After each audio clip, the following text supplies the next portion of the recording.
Hello, John Harrington here, editor of PRWeek UK.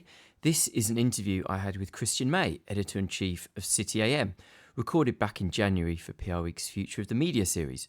The video was published on prweek.co.uk last month, and we're now rolling out the series across our podcast feed. Christian discusses, among other things, what stories work best for City AM and how this has changed, the rise of legal threats being issued against the media, the return of print, the blurring of lines between journalist and influencer, the rise of fake AI experts, where their press releases are getting worse, the use of video, audio and AI, and of course his advice for comms professionals.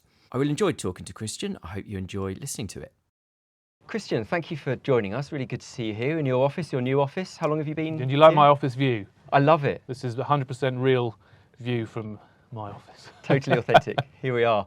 But yeah, you're new to this office, aren't you? You only moved in a few days ago, is that right? Yeah, that's right. We spent the last year on Cheapside, which was lovely.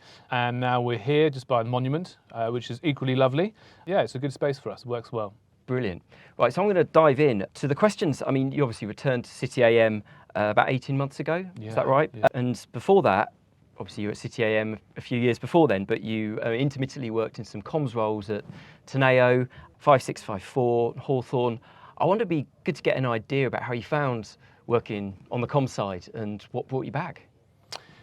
Yeah, I do feel like I've bounced around on either side of the fence a bit because, of course, I started at City AM first time around in 2015, prior to which I'd been working in comms in Westminster for the IOD and others.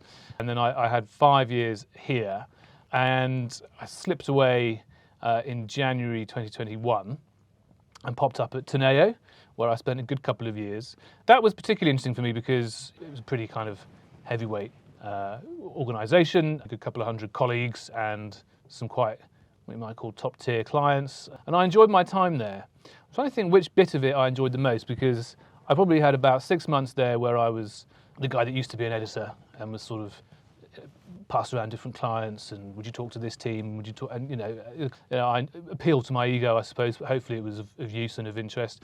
But after that, sort of settled down and actually getting stuck into some work with some really interesting clients that they had, and I did enjoy it. And as you say, after that, I sort of spent a bit of time more in a kind of advisory role at Hawthorne, which is a firm I know and like, and indeed at 5654 as well. And I was just beginning to sort of make my way in that environment when the opportunity came up to return to City AM, which is, had always been my first real love. So it was the right thing to do to leave when I did, which I did purely on the grounds that I had young kids and were putting in very late nights, and it was time to engineer a bit of a new rhythm in life. But the opportunity to come back was irresistible. Brilliant. Well, it's interesting to see someone moving between both sides of the coin throughout their career, really. And great to have you back in journalism. So obviously there's been a lot of change at CCAM in recent years. In 2023, for those who don't know, it was brought out of administration by THG. I'd like to discuss some of these changes, really, and obviously particularly in the time you've been here. Firstly, the editorial team. How have you seen the roles of the editorial team change during your most recent tenure? Have there been sort of particular trends that you'd point to? I think one of the most interesting things that City AM has always, I'm not going to say struggled with, it's always been our reality, is that we have a lot of excellent, very, very keen, eager, bright young journalists who might put in 12 or 18 months here before they move on with their career to the Times or Bloomberg or the Telegraph or the FT. And we sort of all made our peace with that, and that kind of sense of being that training ground, if you like, for young journalists. Quite deliberately now, and I'm not going to say for a moment that people aren't going to leave us to progress with their careers, but much more interested now as a matter of strategy, of retaining talent, developing talent, and complementing those young, hungry journalists who are learning on the job with some more experienced talent as well. So, we created the role of city editor, which is currently filled by Simon Hunt, previously Charlie Conchie, who's now at Reuters. Simon's a very experienced ex-Standard, ex-Bloomberg journalist, a great business journalist, who created the role of chief reporter that Ali Lyon now fills, and he's fantastic in that. So I think being a bit more confident and deliberate about having a newsroom that is now the right blend of experience and sort of youthful energy, for want of a better phrase. And then what we expect of people and what we need of people has changed. So when I was here in 2015 with with no disrespect to the journalists that we had here then, they were anonymous. They were bylines on a printed product. Whereas now, by deliberate strategy, our journalists are highly visible. They're much more engaged across social platforms. They're doing videos, they're experimenting, they're out and about with the film crew, they're doing live events. That's really, really important, from me down, and really important for journalists as well. They have to be that multi-skilled ability for them to progress with their careers here, and I suppose it's going to happen, progress with their careers elsewhere as well. Yeah, that's interesting. I was going to ask actually about that sort of blurring of lines sometimes between journalist and influencer, and the fact that there is so much more work going on from journalists and their social channels and really being engaged, not just using it as a way to publicise what they're writing, essentially. So you see that as a really important, crucial part of what they do, would you say? Well, it is crucial, and there's sort of several reasons why. One, as I said, is because entirely sensible expectation that you're going to publish and talk and speak and promote your work across platforms and in different formats, and that's true. That's as true in journalism as it is in comms, I'm sure. Also, I think it's important for City AM to, show off its bench strength. We have real subject matter experts here now, people who really know what they're talking about in very specialised sectors. People like Maria covering the legal sector, who's a very experienced legal journalist and great asset for us. So it's great for Maria to be out and about, to own her own column, to own her own newsletter, to be visible. Similarly with John Robinson, who was the UK editor, a newly created position for him. He did it brilliantly, and was very high profile in his own right in some of his content and his shows. Now he's just left us, and we're looking to fill that role, and we will look to fill it with someone who can also do that, because it's really important. And thirdly, I'd say that, and we might come on to this, in an environment which has never been more competitive for a share of voice, for audience, but one which is also under assault from total slop, left, right and centre.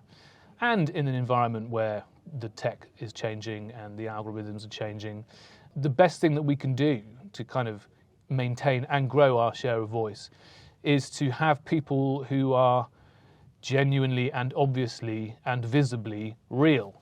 And that means they're going to be doing their own output across social channels for us. They're going to be doing more video, going to be doing more audio, going to be doing more live events. They're going to be much more visible as quite a deliberate and necessary defence against, particularly ruthless online environment where people are rightly questioning who can I trust, who's real, who knows what they're talking about. And so the more we can do to show off our hard-won credibility, the better. Absolutely. And one thing I've noticed when sort of doing a bit of a dive into City AM recently is the return of print. It sounds like the print sales are pretty strong, which seems to go against a lot of the perceived narrative in newspapers. Do you think print is back? Print's really strong for us, there's no doubt about that. I'm not going to reach back into the depths of the pandemic, which was obviously a completely bloody miserable time for a free commuter newspaper, and it didn't come back to print for a long time because the world had changed so much. But it came back to print. It never returned on a Friday because, frankly, a lot of our readers never returned on a Friday for the print product. And then when I returned 18 months ago, about a year ago, I decided that we'd actually just knock the Monday edition on the head as well, and we'd focus on 3 print editions a week. Now the reason for that was basically just quite rational. Rather than getting a dozen people in on a Sunday and stretching the rota over 6 days, I'd rather have them all there Monday to Friday. We have people on the weekends, of course, but it's different. So we get a lot more out of people talking about the video and the newsletters and all the other ways in which we produce content. A lot more out of them Monday to Friday if we don't have to get half of them in on a Sunday. And so even going down from 4 editions to 3, this isn't really my territory, but I'm sure our CEO and finance and commercial team would corroborate this.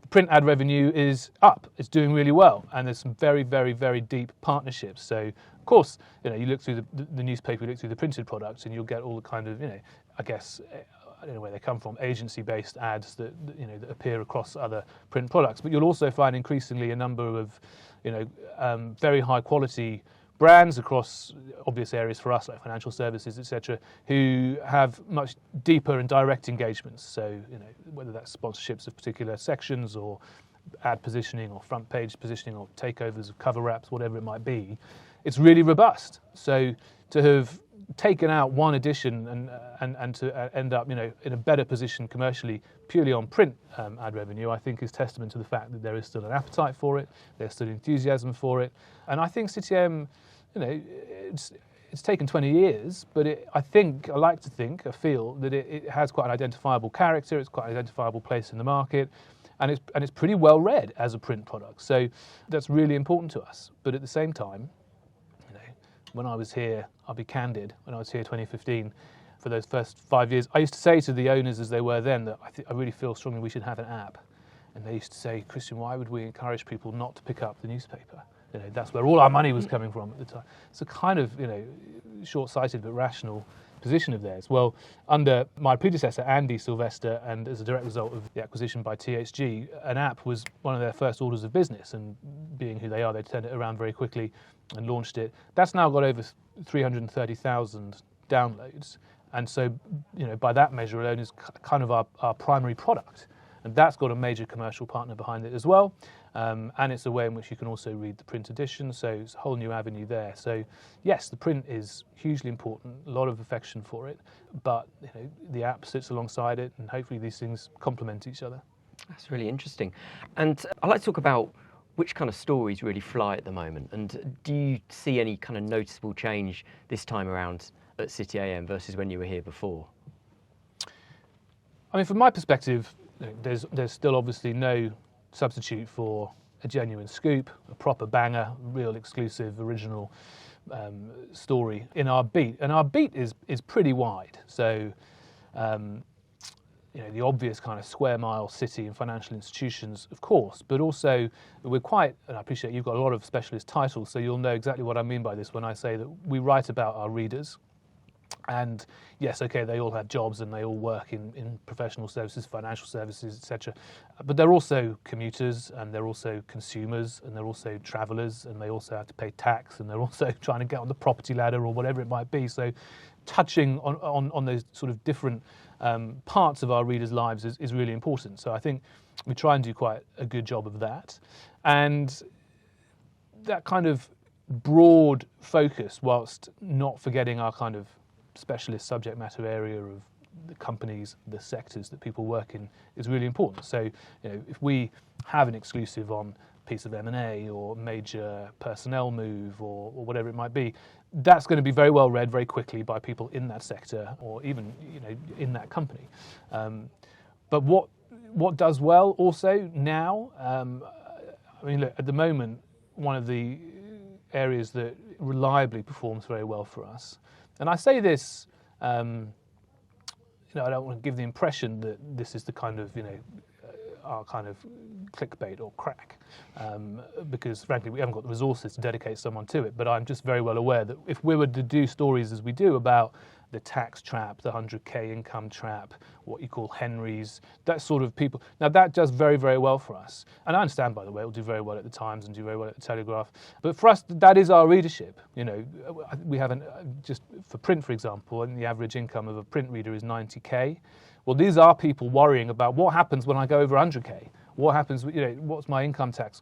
How does fiscal drag affect me? So that kind of professional personal finance debate is important for us. We cover it quite well, and those sorts of stories do really well. But of course, our main primary beats, kind of politics, economics, finance, and corporate news, is bread and butter. And in those, most of the time in those spaces, you've got to be quick, ideally first, and if you can, exclusive and original around that, and add to it with added value. By nature of what we cover, corporate results, quarterly earnings, market movements, we're not going to be the only ones covering it. So we constantly ask ourselves, what are we bringing to it? What's the added value? What can we pull out for a piece of analysis? Or who can we talk to that others won't think to talk to? That kind of stuff. And that, I think, is the kind of material that does well. That's really interesting. Yeah, I think that point about bringing out almost the human behind the sort of as you say, the what you'd expect to report on M&A, sort of day-to-day financial kind of markets reporting and that sort of thing. I think is really important. No, that's great. I want to talk about AI. It's something that every publisher and indeed every comms professional watching and listening to this will be thinking about.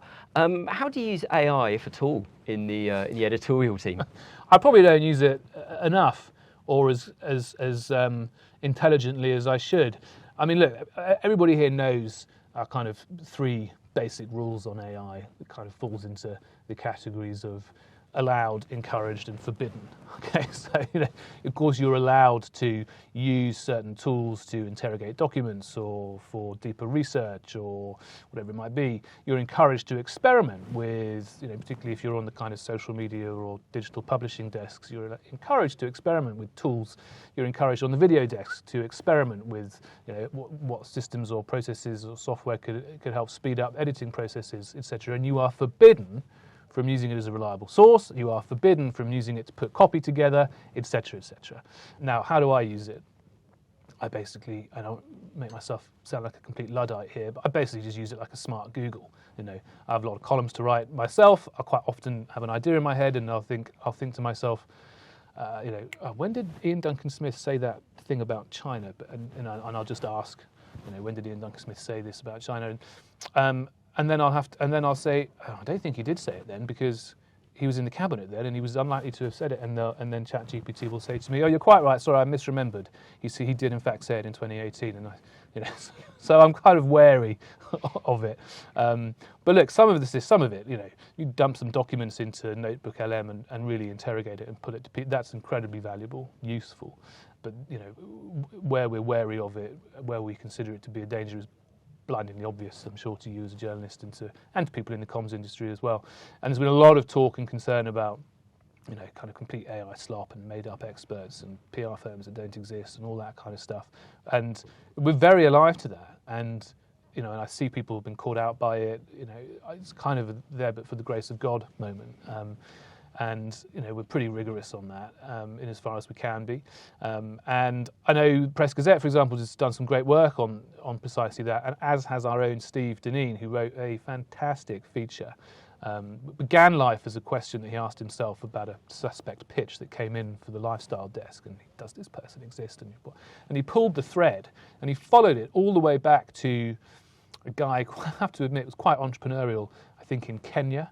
And he ended up getting him to go on the record and do an interview with him, and turned out he was behind all sorts of these, releases and pitches, and all put together with AI. And this guy in Kenya was quite candid about how he used to be a copywriter, employed and made a decent living, but that's gone because of AI. So he's been forced into a more creative way of making a living, and it's this. And Steve turned that into a really kind of human and quite gripping and quite moving at times account of it. So there you go. You see, it's a threat to us as a media organisation, but it also provides great copy. Yeah, absolutely. I was going to ask about that fake expert thing, sort of specifically. Do you think you have other than that one moment that you mentioned? Do you think that's something that happens fairly regularly? Is it something that sort of keeps you up at night? Do you have a sort of a process or a system to deal with that, or are you relying on journalists to sort of be, to scrutinise everything really? Well, of course, you train them and expect them to scrutinise, and I always try and talk to journalists, particularly the younger or newer journalists here, about the balance between cynicism and scepticism. Try and tell them all they're far too young to be cynical, but they've entered a career in which it pays to be sceptical. And if you think about who do we tend to go to or hear from for comment or reaction or analysis, they're pretty known entities for us.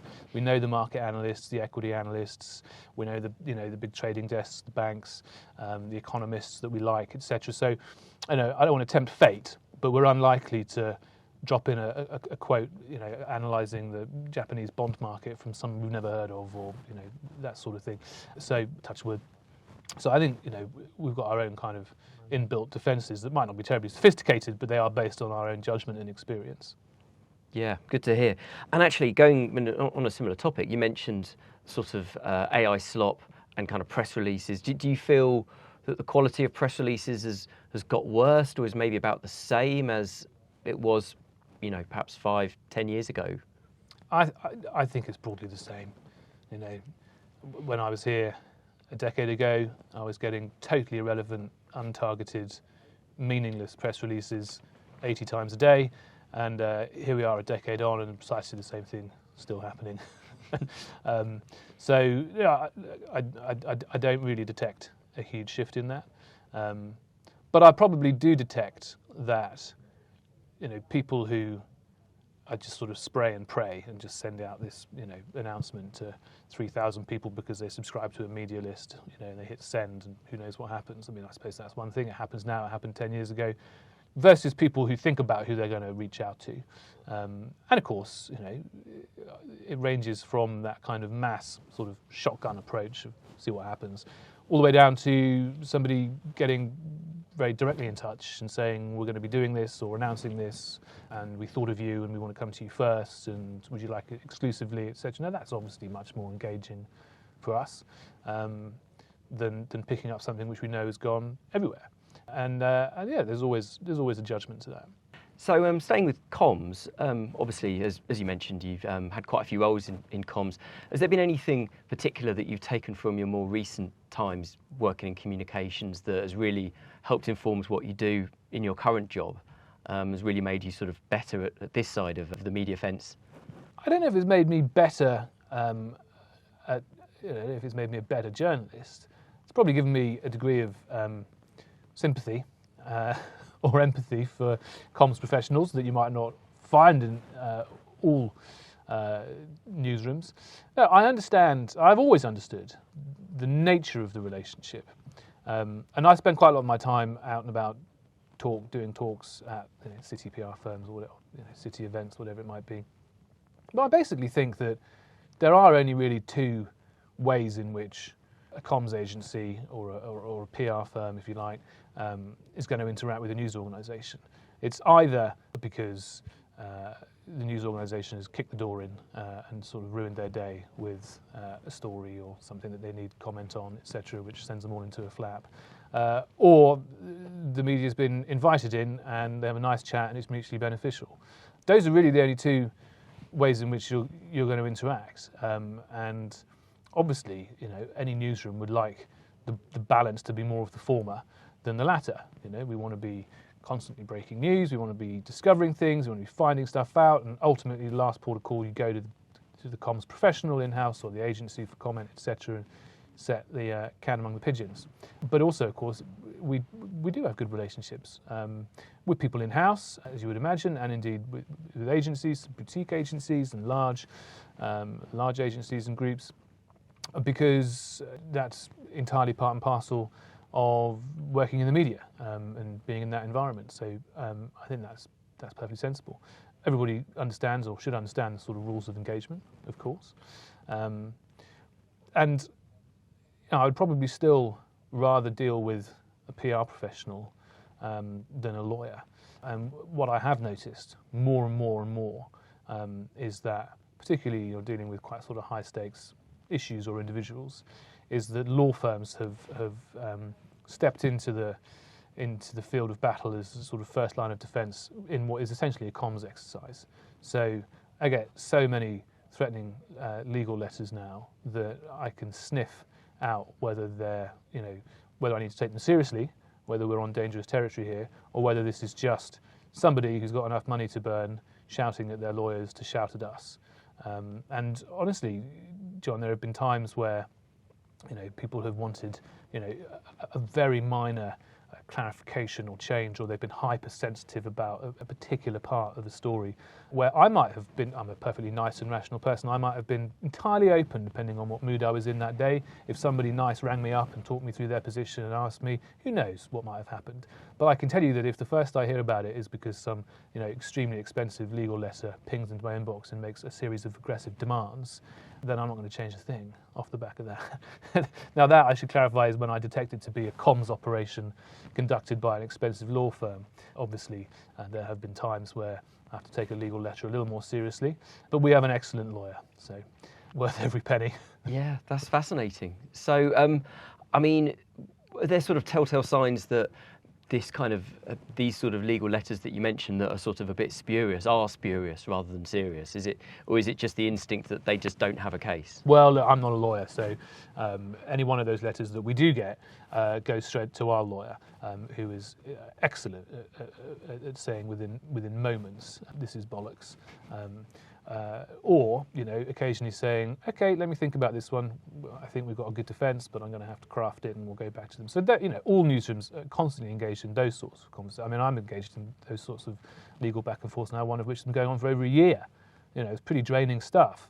But I'm referring specifically to the ones that I get that are just, people who don't have a leg to stand on, who are just getting angry and who think the first, sensible response to that is to fire up a lawyer and to send a threat.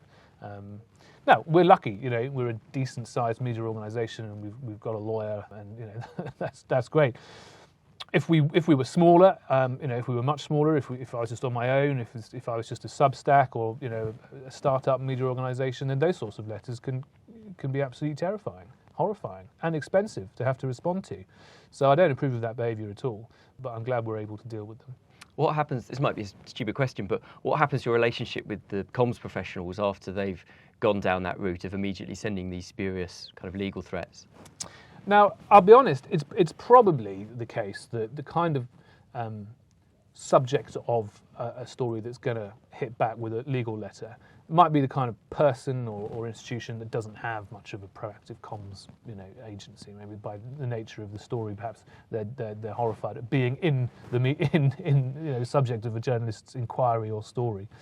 But there are some times where I think, why is this angry lawyer's letter the first I'm hearing from you? I know your comms team, or I'm sure you've got an agency that would have advised against this. But I've never come across a lawyer who's going to talk a client out of getting a letter sent, especially not if it costs them 10 grand to write it. Yeah, well, it's like that saying, to a person with a hammer, every problem's a nail. Yeah.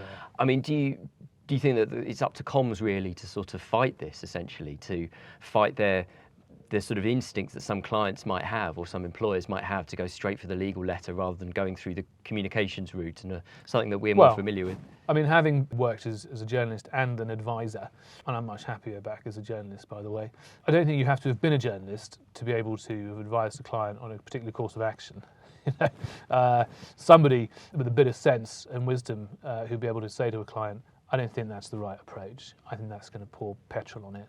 Listen, leave it with me. I'll make a phone call. Let's see what we can do. Let's see if people can be reasonable. Let's have a conversation. That's the benefit of good advice, I suppose. It comes from experience or judgment, etc. But and quite often we're dealing with people who are kind of multi-jurisdictional or international or not domiciled here or whatever. So I get, but that part of the legal sector has grown, and is booming. And if 5 or 10 grand is nothing to you, and you think it's going to make a problem go away, then you're just going to do it, aren't you? But I would advise that it's not likely to help your cause, and if I was, that's free advice. And if I was advising a client who was minded to behave like that, I would certainly always suggest that there might be a better avenue to explore first. Yeah, absolutely. Are there things that other things that comms professionals do at the moment that you think they shouldn't do or that could be improved? I'm sure there's a long list. And I'm sure that comms professionals would have an equally long list about things journalists could do that or could be improved. Surely not. I don't really know. I mean, I think everybody needs to just be very, very clear about the nature of the relationship. This isn't about doing favours. This isn't about scratch my back, scratch your back. There will be times where an engagement or a relationship is mutually beneficial. That's different. But at the same time, people need to know, people who are working in comms, at any level, whether you're trying to promote a charity's campaign or keep a high-profile client out of the press, whatever it is, you need to know what is driving a journalist, what is driving their inquiry, what is that journalist's editor's expectation, where has this come from and why are they interested. And not every interaction that we have with this sort of comms world, far from it, is hostile or adversarial. And in fact, probably most of them aren't. But I think as long as each side understands the nature of this relationship and how to get the best out of it, and you win some, you lose some, I would just encourage people to get to know the people that write about their clients, people that write about their sectors, people, etc. In the same way that I encourage our young journalists in particular to get to know, to get on the phones, to talk to people, to get out and about. The same goes for the other side of the fence. So I'm all in favour of sort of peace, love, and harmony between the journalists and comms, to a degree, of course, to a degree. Totally agree. And do you think sort of meeting in person is important? As you sort of mentioned, talking on the phone as well, we often hear that younger comms people and presumably journalists as well, particularly have a bit more of a problem with that. But do you find that sort of person-to-person meeting as well as phone calls is still important? Yeah, absolutely. I'm sure it is for, well, personally, I think it is in all walks of life, increasingly, and particularly for young people. But it certainly remains the case in journalism. We have no working from home here, okay, and that's been the case for a very long time post-pandemic. We're 5 days a week in the office. It's more accurate to say we're 5 days a week not from home. I don't need you to be in the office. You could be in Westminster, you could be out and about, you could be at events, you could be holding court in a restaurant, breakfast, lunch and dinner. That's fine. You have to be out and about. And of course, not every journalist here is going to be able to do that because we have obviously sort of certain expectations about the amount of stories they're going to be working on any given day, etc. But at any given time in this newsroom, on any given day, half of them will be out and about, as you would hope and expect. Great. Sounds good. So finally then, I thought I'd ask about your priorities for this year, what you sort of see changing, what you'd really like to focus on for the rest of 2026 and beyond. Well, I'd like to make 1 or 2 decent hires into the newsroom, bring in some additional people with some more experience and seniority. That's important to us. We are going to launch some new video and audio products, some new shows. A couple of those will be with external people from a particular walk of life who are going to come in here and make shows, and some of them will be our own output, and that's increasingly important. We'll probably be doing more live events. We have a few flagship events. Big City M Awards, for example, each year is an enormous show, frankly, and a great success. But we can do more smaller events, lunchtime events, all sorts of things like that. We should do more of that. Let's keep growing our app user base. As I said, over 300,000 people have downloaded it, and we need to keep investing in that and making sure that it continues to be an experience that people would expect.